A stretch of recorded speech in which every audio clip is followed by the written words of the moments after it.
Welcome to the Rim Brake Rodeo. We hope this video helps. In this video, I will show how to use cruise control Mazda CX30. Start by locating the cruise stalk on the steering column and the speed set button.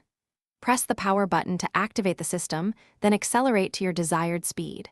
Press SET to lock the speed and use plus or to fine-tune in 1 mph increments. Always monitor traffic and road conditions and disengage on slippery surfaces for safety.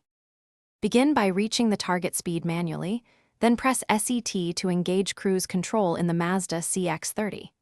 Use the plus button to increase speed in small steps and the button to reduce it precisely. When following traffic, adaptive cruise will slow you automatically, but you can override by braking or pressing cancel.